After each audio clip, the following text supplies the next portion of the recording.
Nestled in the heart of North Georgia, the Sourwood Trail winds through a serene forest leading to the beautiful Nancytown Falls.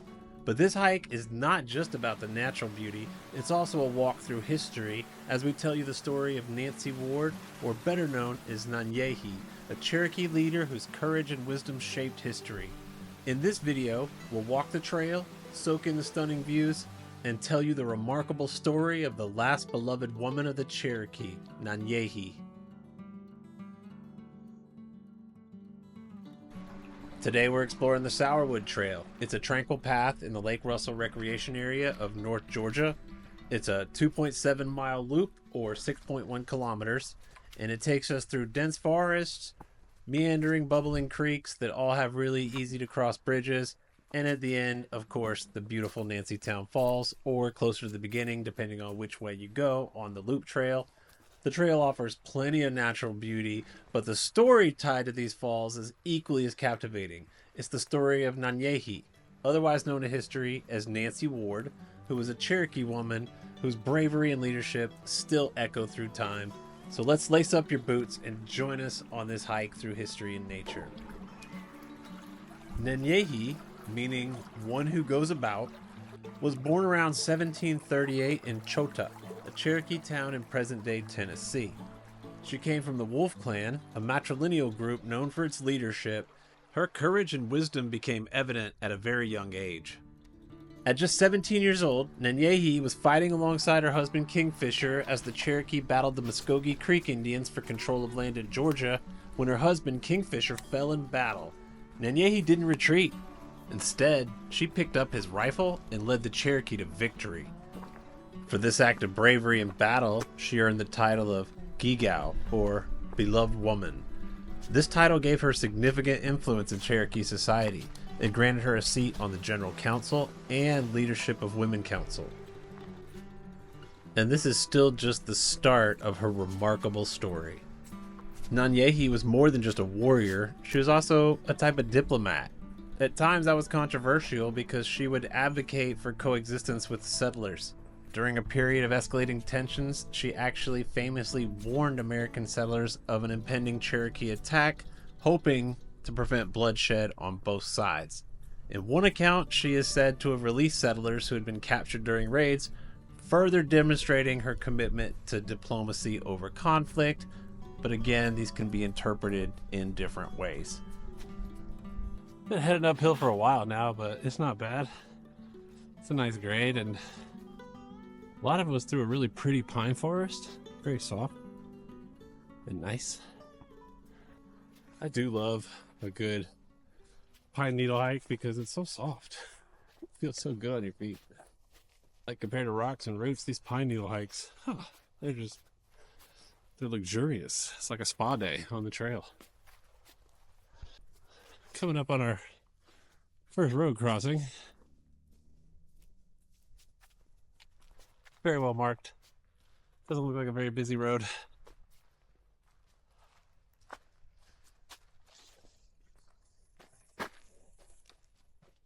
And we're back on the trail.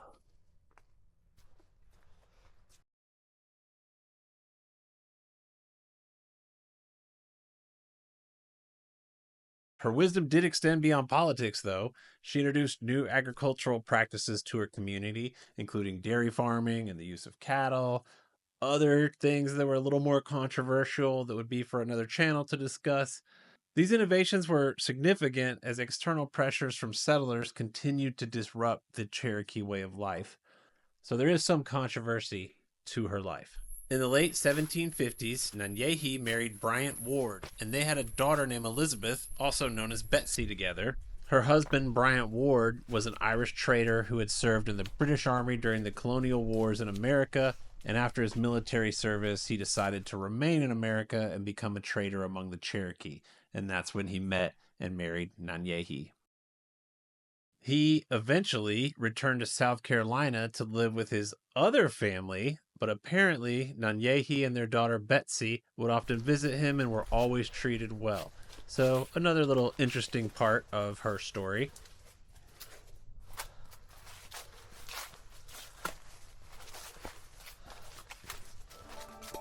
You ever walk in the woods and you see a big, hollow, scary looking log like this and wonder what's inside? Let's find out.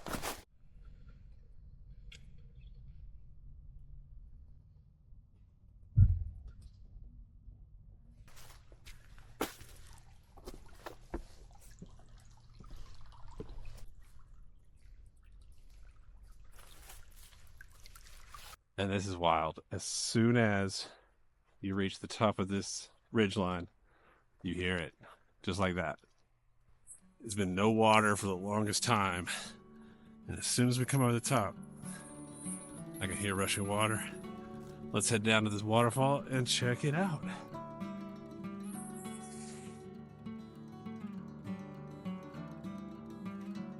You can actually see it off in the distance. Straight ahead.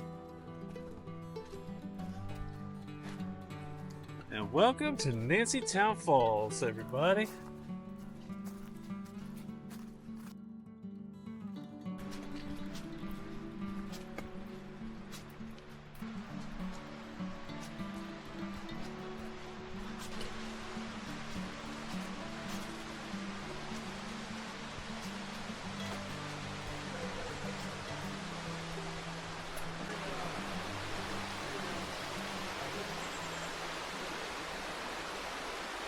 Standing here at Nancytown Falls, it's easy to feel connected to the history.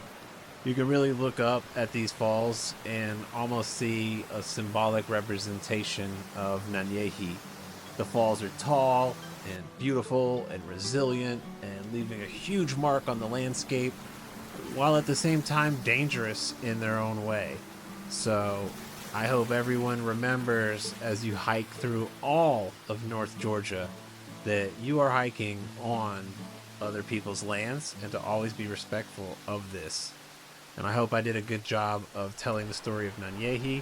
If there's anything I mispronounced or got wrong or you would like to add, please do so in the comments. I look forward to any corrections or additions to this story.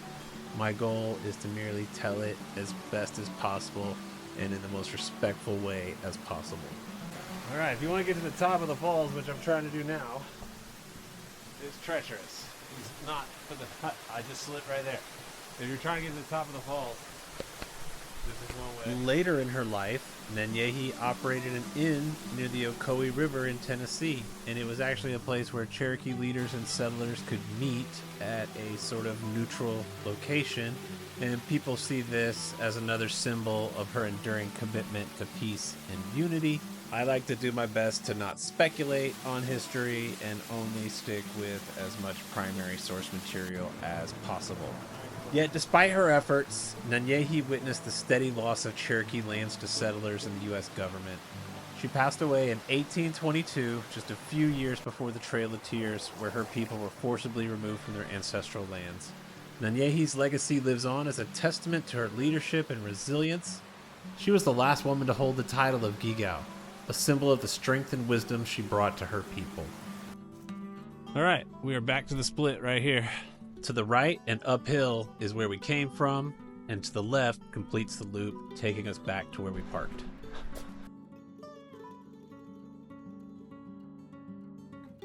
Next to the entrance to Nancytown Falls, there's actually a large beaver pond, which is really cool. I've had the most success looking for beavers during the sunset hours. So if you're interested in seeing a beaver, maybe come at sunset to check out the falls and you might get lucky.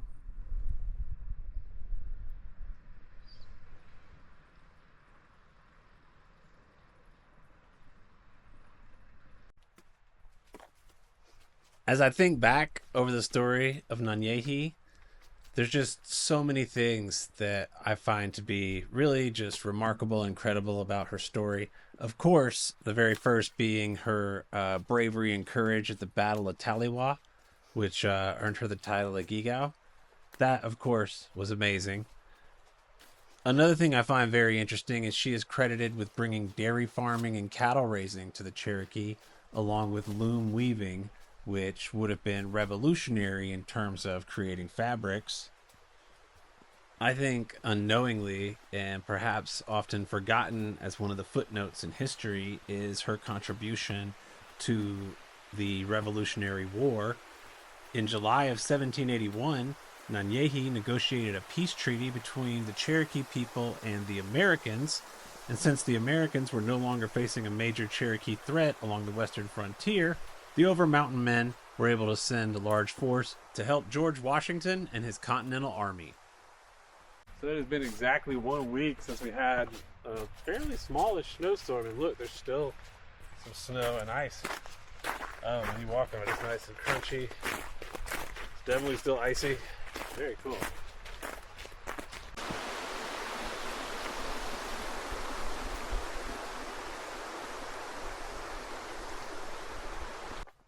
Some markers don't make it. Make sure you always have a trail map or a good idea of where you're going. You never know. This is beautiful though. Yeah. This last little stretch has definitely been the better stretch. Like post-water, like the waterfall was amazing, but after the waterfall, this hike has been really, really nice. Another creek crossing. Another very well-maintained bridge. It looks sturdy enough to me.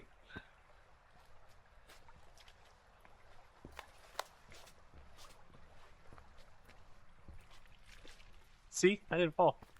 It's like it can't stop changing. We've only gone, I don't know, 50 feet, 100 feet maybe. It's like I'm in a different forest. So cool. Again, a very young forest. I'll have to put it up on the screen when this was built or created, but this is a very young forest. None of these trees are old. In fact, there's too many of them. Some of these trees are not going to make it.